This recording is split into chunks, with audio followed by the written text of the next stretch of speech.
Okay, we're good to go. Hello, everybody. My name is Megan Robinson. I am the writer, producer, narrator of a new VeraCity City TV documentary, The Fight for Tomorrow.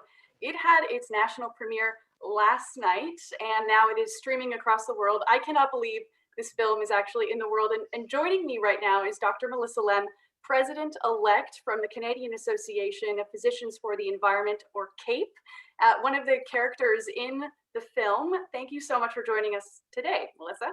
It's great to be here. Thanks for all the work you've done on this documentary, Megan, and for inviting me. Thank you. So I want to jump in this morning and I want people to know more about you. Obviously having only 8 contributors or having 8 contributors in 43 minutes, everyone only got so much time to really talk about themselves and their own story. So I want to know, what was your kind of aha moment for realizing that you needed to take the climate crisis seriously in your personal life? You know what's funny is I've been kind of circling around this environmental and health sphere for a while. For the last 10 years, I've been a strong advocate for the connection between nature and health, but it was really after my son was born. So my husband was actually teaching at McGill at the time, and we were visiting him, and I had my son, at 3 months old at the time, sitting on my lap, and I was reading Naomi Klein's This Changes Everything. And just having my baby there and having her book there and looking at both of them and thinking, my goodness, if we don't take action now, something awful is going to happen. And I thought, being in a health position, being in a trusted profession where I have patients and the public listening to me and trusting me, I thought, I need to take action. So that was really the galvanizing moment. At when my son was 3 months old on my lap in Montreal, that was really what led to all this, essentially. You said something I want to follow up on, but just first, I want to say to anyone watching right now, if you do have any questions for myself or Melissa about the film or something you're interested in on this topic, please leave a comment below and we'll get to it when we can. Now, Melissa, you said take action. And I know you and I have talked about this extensively, and we do talk about it in the film. What does that mean? Because it's a buzz phrase that is used in a lot of social issues, which I think is wonderful. But take action means something different for absolutely everybody. So for you, what did that mean? Do you know what? I think you've hit the nail on the head in that take action can be anything you make of it. So not all of us have the same capacity to take action. Some of us may be busy with families, with a full-time job or more. Other of us may be in positions where, we have certain restrictions placed upon us and can't necessarily speak out in public.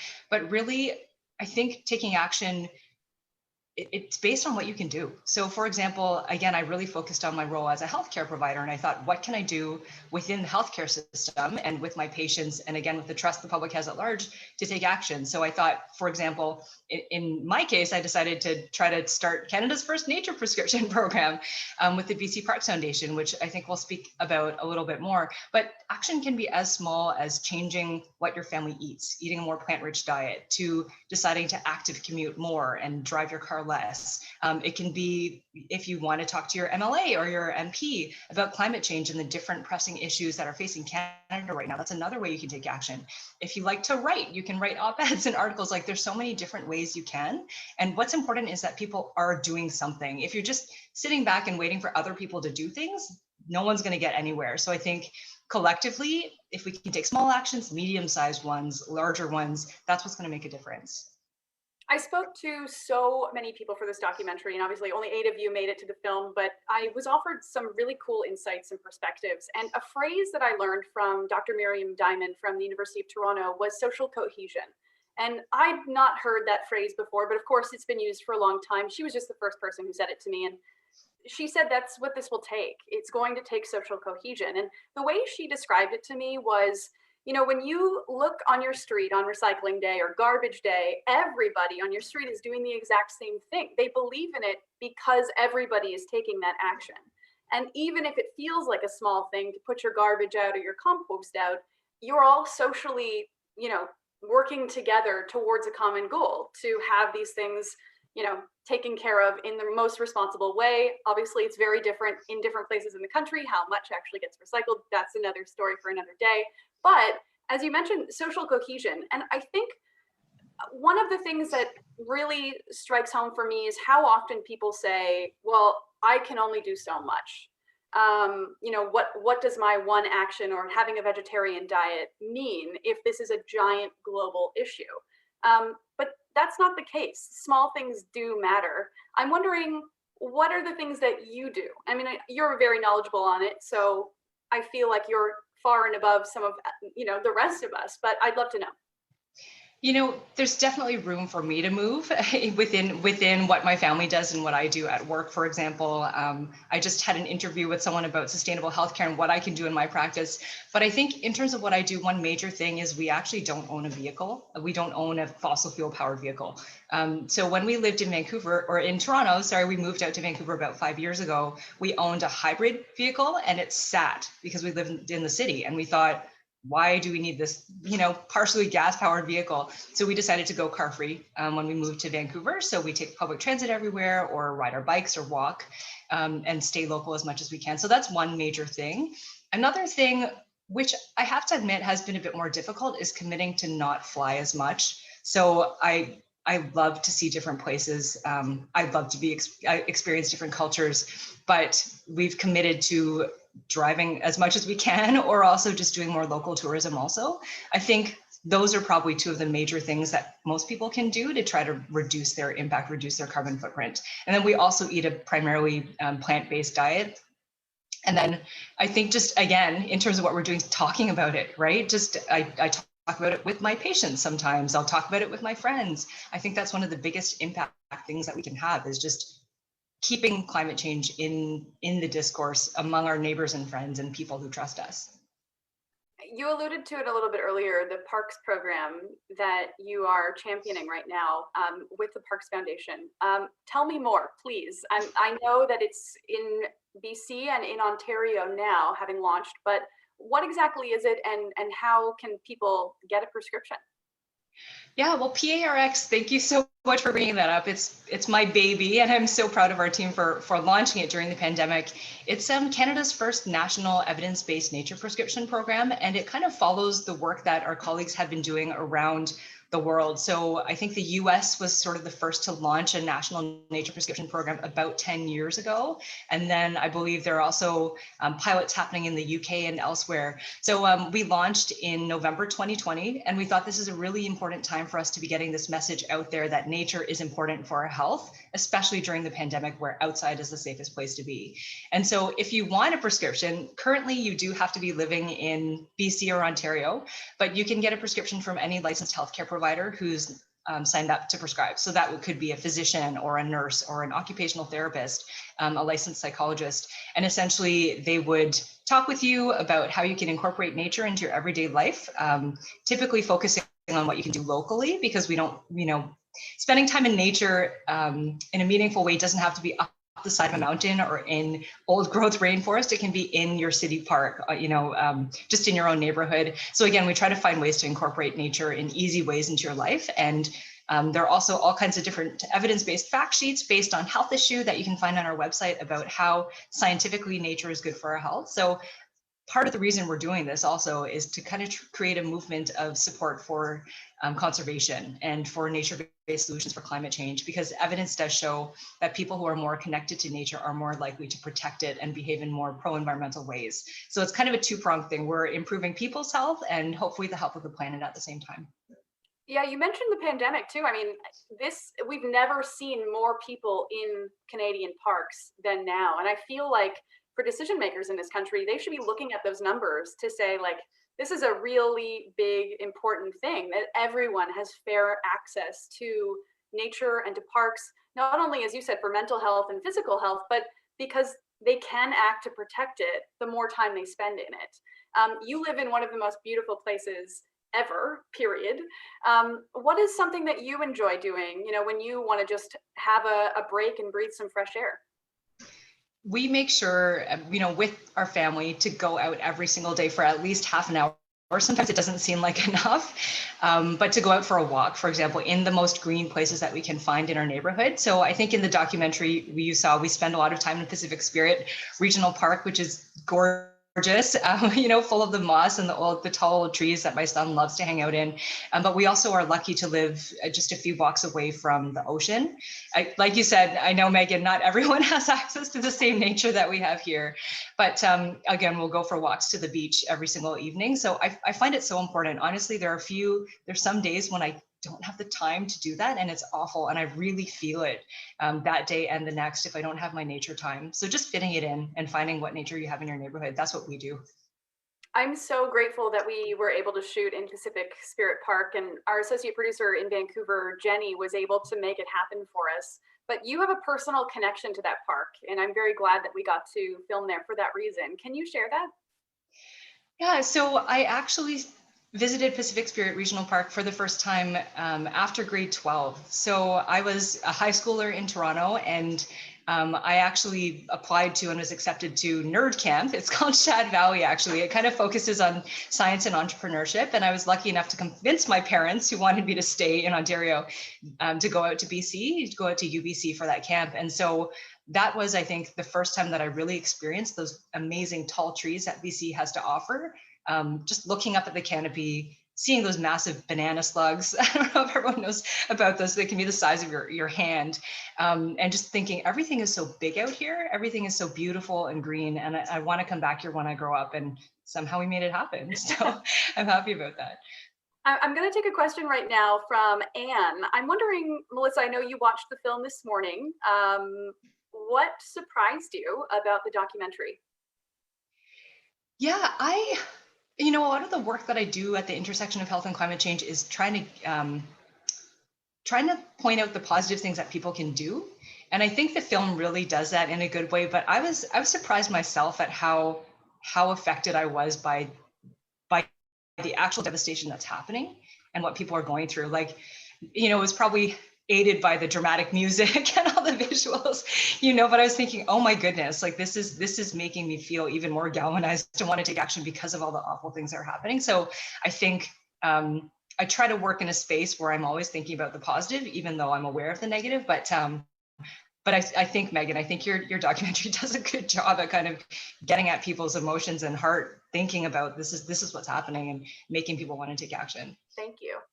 I would say for me, if you don't mind me answering about what surprised me, I'll say making the film is just how little attention, mainstream media allows the climate crisis and the language we use around that.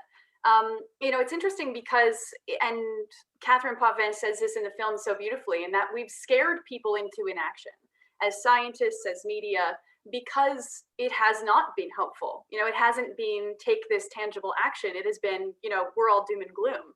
And that's a really scary thing. But, that language can change, and it is starting to change with a lot of independent media who in this country are really leading the charge with dedicated environmental and climate change reporters who are calling people out and holding people accountable, from a national government perspective to provincial. There's been a lot of talk about old growth forests in BC right now, just outside of Vancouver, in Calgary and Alberta, a coal mine. I do feel like those journalists need to have their voices amplified a lot more. And so to have this documentary air on a mainstream media network, for me was a good start, but there's still so much work to be done. I think if you look at the United States, there's so many full-time climate reporters and people who are, really holding people accountable. And I think that this country can do a better job of that while facing the truth, and that maybe we're not doing as well as we thought we were with the climate crisis. I've got one question from Jane here. What was your favorite moment of the film? Did you have one? What's funny is I actually played the documentary for my family this morning as my son was getting ready for school. And I have to say, Pacific Spirit Park looks like even more beautiful in her shots than I remember. So yeah, just thank you for that. I think it's kind of going to be a snapshot for us of last summer and just when my son was 5 years old at the time. But I enjoyed that. We enjoyed that a lot. So thank you so much. Yeah, I'm really glad. What was that experience like filming for you there? I mean, obviously you're there all the time. I couldn't be there because of COVID, but we had a very amazing crew. Did it feel strange to be walking in this very familiar place, but know you were being watched? I mean, what was it like? Yeah, I actually no. Okay. So, yeah, Megan, I think it was so familiar that it kind of took the stress level down. I mean, I have a fair amount of experience in media, and working in front of the camera, so I think it felt kind of natural. But I thought it felt really special because usually when I'm appearing on the news or whatever, it's in a studio or it's in my house, Yeah. with COVID. But I thought just the fact that we can film in this place outside, that means so much to us. I thought it was really special. It didn't feel that weird, to be honest. I'm honestly really glad to hear that. This is from George. I'm wondering, is there something that was or was not in the film that Canadians need to know? I've paraphrased a bit here, but yeah, is there something that Canadians need to know that was or was not in the documentary? This is a good question. I think I don't remember, but I feel like there wasn't a ton of a northern perspective. And that might have been because, because it's hard to get to, you can't actually get Yeah, to Yellowknife during a pandemic unless you're an essential worker. So I think just the impacts on Indigenous peoples in the North could have been covered. But I think, again, pandemic and only 8 people, that's part of it. But I mean, every single Canadian across this country is being affected by climate change in some way, whether it's heat waves or allergies or drought or wildfires or displacement from coastal environments. So, and in the North, I mean, they're experiencing food insecurity and also just rapid changes in their environment that we're not necessarily seeing the same as we are here in the South. So I think that would be a great subject, for a future yeah. documentary. Yeah, absolutely. It's interesting. When I first took on this project, the idea was for me to travel. Because at the time, naively, now that we're over a year in, we didn't think that COVID-19 was going to be that impactful. And so the plan for me obviously was to travel, but because I wasn't able to, we switched the focus of the doc to just focus on the impact of cities, mostly because 80% of Canadians live in cities. But I 100% agree. And I feel like there needs to be some serious work done, really looking at Northern Canada, where it is rapidly changing in devastating ways. And so, maybe that's something I explore later in my career or even sooner. But yeah, I appreciate that you said that because COVID definitely changed the way that we did things and wanted to do things. But yeah, I feel like we were able to get a perspective from a national approach. I think having Clayton in Winnipeg and being able to have people talk about what's happening in Alberta is really great too. I'm wondering for you, how do you talk to people that are maybe on the fence about whether or not this is real or something we should be talking about? I mean, is there a way that you find you can approach those people to make it so that it's a conversation rather than an argument or a defensive situation? You know what? That's a really good question. I think part of what I try to do is framing climate change as a health issue. So there is research out there showing that when you show people photos or talk to them about images around or issues around forests or polar bears or whatever, they kind of tune it out. But when you talk to them about the real impacts that climate change is having on their health, on the health of their children, on their family's future, that's when it really hits home for them. And there is good research backing that up, in that using health as a frame is very important for motivating people to take action and changing their minds. And so that's why I think with the work that I do with the Canadian Association of Physicians for the Environment and the work that I do with the BC Parks Foundation, we're always really trying to hammer home that health message, because that's what people care about. They aren't necessarily going to care about some tree on the other side of the country. I think what they'll care about is their kids and their kids' future and themselves, even, because we're seeing those effects right now. So I think using that health frame is really important. I really appreciate that you said that, because I feel like when I first started my research, and full disclosure, I spoke to about 170 people for this film. And at the start, I was really baffled by how disconnected people felt in cities from climate change. They thought of it as this faraway issue, totally disconnected from their home in a city. As you mentioned, they thought of polar bears, or they thought of a forest fire in a completely different place in this country, when really, floods and heat waves and wildfires are impacting people in cities across this country annually, and it's getting worse. So that disconnect is something that I feel like slowly is being brought to the forefront. People are feeling a little bit more connected because they are physically feeling the effects of climate change. I try not to cringe personally when people are grateful for a very, very warm day in an unseasonable month, but you know, that's fine. I can keep those comments to myself. But yeah, I really appreciate that you said that. Now, I'm wondering more about parks. If somebody is interested at home, how can they find out more information? Do you guys have a website that you are sharing? We do have a website. I don't know if we can put it in a chat somewhere or whatever, but Yeah. it's www.parkprescriptions.ca. And it's, yeah, I personally think it's just a compelling website. And we tried to keep it really simple with all the kind of key information about nature and health in there, and just really kind of practical advice and tips on how to connect to nature most effectively for both prescribers and patients. And then all the news stories. So that is one area, I guess, that the mainstream media has been covering. I think our launch and our initiative has been covered by essentially every mainstream media outlet in Canada. So I'd encourage you to check out those stories. One of the headlines I read, and I think it was from a newspaper article, was "Take a hike and call me in the morning." And it made me laugh. I loved it so much. So whoever wrote that headline, applause. I loved it. I'm wondering, are you hopeful? Are you feeling optimistic? I mean, I feel like climate change and the climate crisis and many, many, many films about it are not hopeful, are not optimistic. How are you feeling about it? Yeah, do you know, I think about what Greta Thunberg said when people ask her if she's hopeful. And she says, you know, I don't want you to hope, I want you to behave like your house is on fire, because it is. I think it might be my personality, it might be the fact that I have a kid that I have to stay hopeful for, but I think there's a certain amount of climate change, a certain amount of warming that's locked in, but it doesn't mean that we have to overshoot and go to the level of warming where our civilization is not going to be able to function like we know it has in the past. So I think I'm realistic about where we're heading, which is why I think we also really have to focus on not just reducing greenhouse gas emissions, but preparing for what's happening.